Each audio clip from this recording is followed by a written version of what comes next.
Hey guys, what is up? So Jack Dorsey popped up on the scene again, the ex-CEO of Twitter, and he had something to say about India, about his quote-unquote rough time with the Indian government.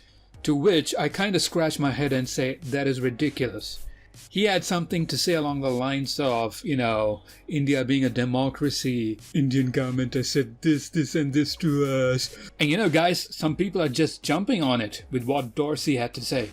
The typical ones who like anything anti-India, those ones. So listen, this is going to be a short reaction video to what Dorsey had to say about his comments on India.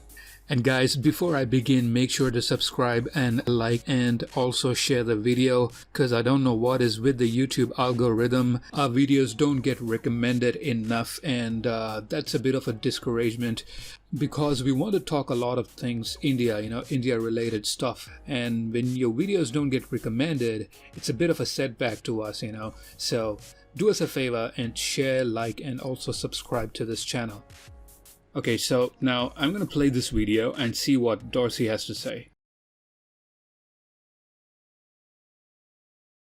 Anecdotes, as you alluded to, foreign governments and the pressures that you were under, if able, just to give the audience an idea of what it is really like to be in a position to have some of the most powerful people literally on earth coming to you and saying, demanding things of your company. And as someone with principles, how did you navigate that? Okay, so I'm just going to make things simple. Basically, the anchor is asking Jack Dorsey, how was Twitter handling the pressure from the governments all across the world? And let's hear what Dorsey has to say. India, for example. India is a country that had many requests of us around the farmers' protest, around particular journalists that were critical. Okay, so I'm not going to get into the farmers' protest side of things, but I'll tell you this. The amount of misinformation that was spreading on Twitter at that time was unbelievable. There were so many fake Twitter accounts, new accounts that were coming up everywhere and spreading this fake videos, fake posts, and most of them, they weren't even from India.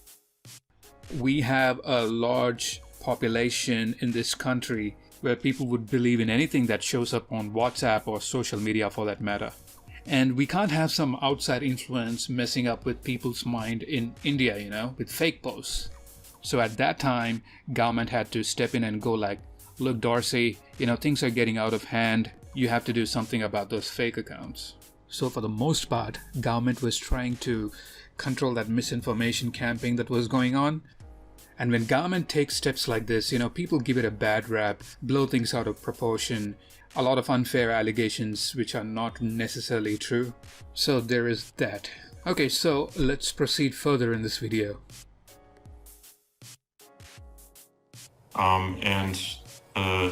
It manifested in ways such as we will shut Twitter down in India, which is a very large market for us.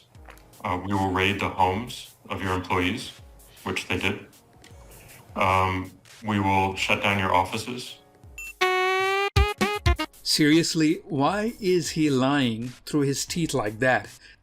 I mean, he's making it seem like the government pointed a gun at him and, told him that we're going to raid your office. No, that's not how it happened. So in this interview, the message being sent across is India is some kind of a tyrannical dictatorship which just barged into the Twitter office and raided the employee houses. No, that's not how it happened.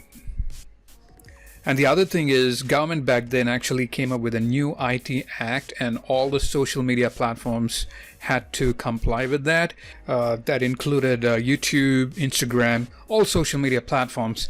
But somehow Twitter found it hard to comply with that new IT Act. Multiple reminders were sent, and they were even asked to, appoint a nodal officer every social media platform.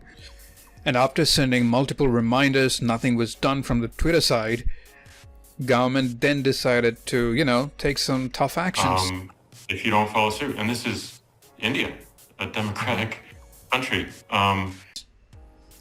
You see, this is the problem. He's so hypocritical. He goes around talking like he's a champion of democracy, cares about free speech, cares about democratic values. But him and his mob back then, they were actually deleting all the Twitter accounts which didn't quite suit their narrative. I mean, I can understand if you're deleting tweets which are racist or abusive, but then people were just coming out with counter arguments, and these guys, him and his mob, they were actually deleting all those Twitter accounts. So if you're claiming to be a believer of democracy, you wouldn't be doing that, Dorsey. Thanks for tuning in. We'll meet again in the next video.